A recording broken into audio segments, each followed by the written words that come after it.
अनुशीलन के इस प्लेटफार्म पर आज मैं एक ऐसे ज्वलंत विषय पर चर्चा करना चाहता हूँ जो आज सोशल मीडिया और प्रिंट मीडिया में एक विषय बना हुआ है, एक विवादास्पद विषय बना हुआ है। और इस पर सामाजिक, नैतिक और विधिक यानी सोशल, मॉरल एंड लीगल 3 दृष्टियों से लोग विचार कर रहे हैं। हम आज के विषय का जो टाइटल हम रखना चाहते हैं वो है महिला सशक्तिकरण और living in relation, women empowerment and living in relation. महिला सशक्तिकरण हमारे सनातन संस्कृत में प्रारंभ से ही रहा है। छत्रपति शिवाजी महाराज ने ये कहा जब वो मराठा साम्राज्य की स्थापना की और उनसे किसी ने पूछा कि आप में इतनी बहादुरी, इतनी वीरता, इतनी विजन कहाँ से आई, तो उन्होंने कहा कि मैं आज वही कुछ हूँ जो मेरी माँ ने मुझे बनाया। I am what my mother made मी।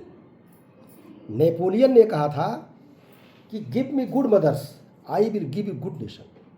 एक अच्छी माताएं मुझको दीजिए, मैं आपको बहुत सशक्त और अच्छा राष्ट्र दूंगा। हमारी परंपरा में मनु महाराज, जिनको कहा जाता है कि महिलाओं की स्वतंत्रता का वर्णन करते हैं, बिना पढ़े लिखे लोग बोलते हैं, उन्होंने लिखा है कि यत्र नार्यस्त पूज्यन्ते रमन्ते तत्र देवता। जहाँ नारियों का सम्मान होता है वहाँ देवताओं का वास होता है। यानी वो परिवार, वो समाज सशक्त होता है, शालीन होता है, सभ्य होता है।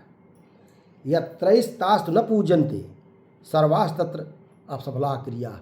जहाँ पर महिलाओं का सम्मान नहीं होता है वहाँ के सारे अर्थ, सारे प्रयोजन असफल हो जाते हैं।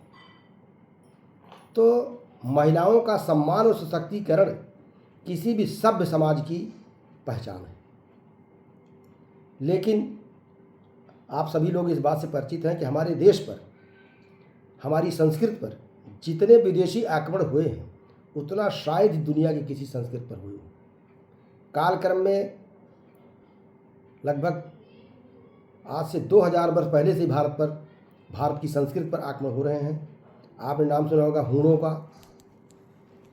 कोल, भील, हूण, ये तमाम ऐसी जातियां थीं, कबीले थे जो भारतीय समाज पर हमले करते रहे और ये सुंदरियों को उठा ले जाते थे। इसलिए ये कहा गया कि महिलाओं को ऐसी स्वतंत्रता का मतलब अकेले नहीं छोड़ना चाहिए। लेकिन उनके सम्मान में कोई कमी नहीं की गई। हमारे समाज में महिला का सबसे भव्य और दिव्य रूप माँ है। ये कहा गया कि मदर यूनिक, भारतीय समाज की यह पहचान है कि माता को अद्वितीय माना गया, उसके बराबर इस लोक में कुछ नहीं है। बेटी, बहन और धर्मपत्नी, ये चारों हमारे समाज में बहुत ही सम्मानित रही हैं और इनके सम्मानित, सशक्त और शिक्षित होने पर ही देश और समाज आगे बढ़ सकता है।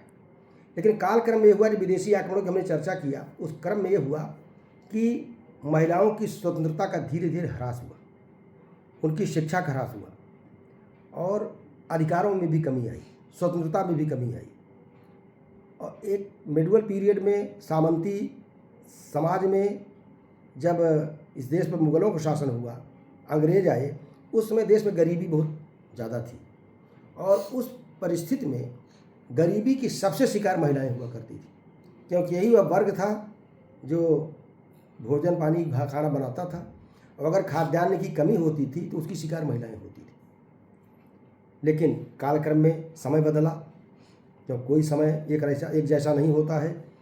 देश आज़ाद हुआ, भारत का संविधान लागू हुआ और उसमें महिलाओं को समानता का अधिकार दिया गया।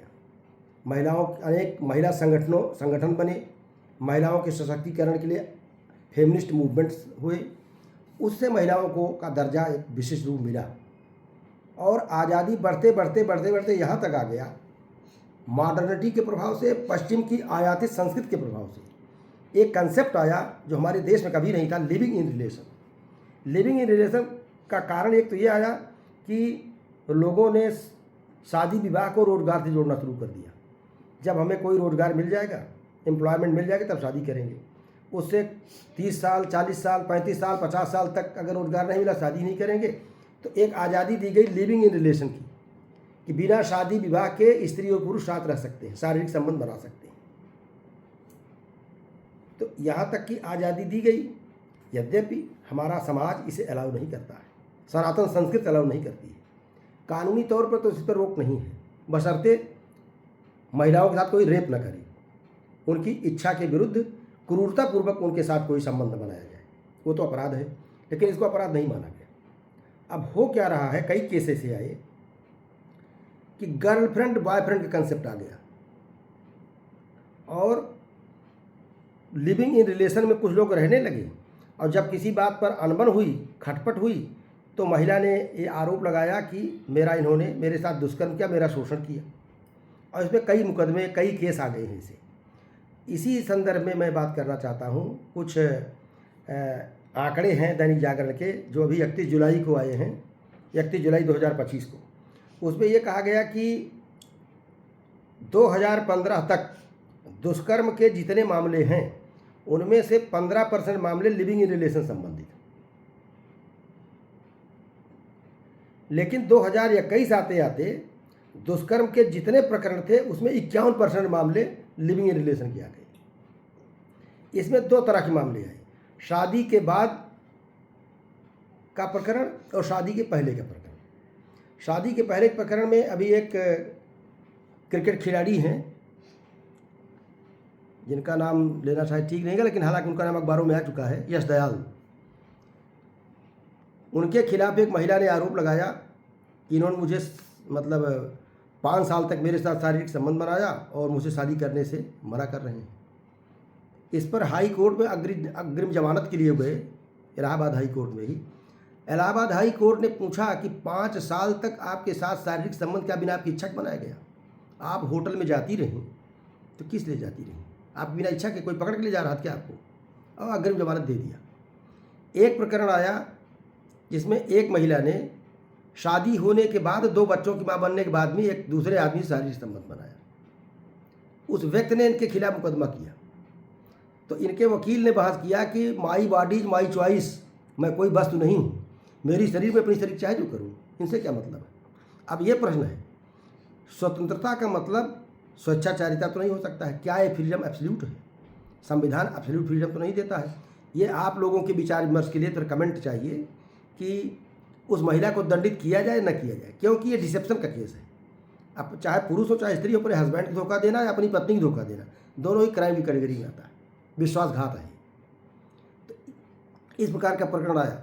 एक प्रकरण भी कलकत्ता का आया है, वहाँ पर एक युवक और एक युवती में लिविंग इन रिलेशन का रहा और 3 साल बाद ये रिलेशन ब्रेक हुआ। तो उस महिला ने आरोप लगाया कि इन्होंने मुझे शादी के झांसा दे करके संबंध बनाया और शादी करने से इनकार कर रहे हैं। हमारी सहमत इस पर थी कि जब ये संबंध हमेशा रहेगा। इस पर उस युवक को मुकदमा कायम हुआ और जेल भेज दिया गया। उसके माता पिता ने आत्महत्या कर लिया, इसको बर्दाश्त नहीं कर पाए। अब मान लीजिए भविष्य में वो लड़का निर्दोष सिद्ध होता है, वो युवक निर्दोष सिद्ध होता है, तो ऐसी परिस्थिति में उसका सब कुछ बर्बाद हो गया, उसके माता पिता चले गए और इस कानून का उसको जेल भेज दिया गया। महिला ने कोई आरोप लगाया तो जवाबदेही आपकी होती है। तो मेरा केवल ये कहना है कि जिस देश में सती अनसुईया, माता सीता और सावित्री जैसी दिव्य शक्ति संपन्न महिलाएं रही हैं, कैसे रहे अपने पतिव्रत धर्म के, अपने चरित्र के आधार पर, हम किस दिशा में जा रहे हैं? क्या ये शिक्षित और पढ़ी लिखी महिलाओं को इस पर विचार नहीं करना चाहिए? जो कर रहे हैं आप अपनी इच्छा से कर रहे हैं, बाद में मुकदमा कर रहे हैं जाकर के। ये कानून का दुरुपयोग मुझे प्रतीत होता है। ये कानून का दुरुपयोग है कि नहीं? सामाजिक मान्यता इसको मिलनी चाहिए कि नहीं? और ये क्या नैतिक है? क्योंकि विवाह हमारी सभ्यता, हमारे देश में, हमारी संस्कृति में और हर एक संस्कृति पर एक मॉरल इंस्टीट्यूशन है, एक नैतिक संस्था है। ये कोई कॉन्ट्रैक्ट नहीं है, जैसे इस्लाम में तो निकाह एक कंट्रैक्ट हो गया है, पश्चिम में भी ये कंट्रैक्ट नहीं है, क्योंकि हेगल ने ये माना था कि marriage is a moral institution, ये प्रेम और सहयोग पर आधारित है। ये कोई समझौता नहीं है, सामाजिक समझौता, आपसी समझौता से विवाह नहीं होता है। ये नैतिक संस्था है। और भारतीय संस्कृति में पति पत्नी के लिए अर्धांगिनी कहा गया है, तो अलग नहीं होता है। तो ये सब बिंदु हैं। इसमें एक सामाजिक आयाम है, एक नैतिक पक्ष है और एक कानूनी पक्ष है। आप सब लोगों से मेरा अनुरोध है, इस पर विचार विमर्श करें और इस जीवंत मुद्दे पर अपने कमेंट से, अपनी समीक्षा से अवगत कराएं। इन्हीं शब्दों के साथ हम अनुशीलन चैनल पर आप लोगों को धन्यवाद देते हुए अपनी वाणी को विराम देते हैं।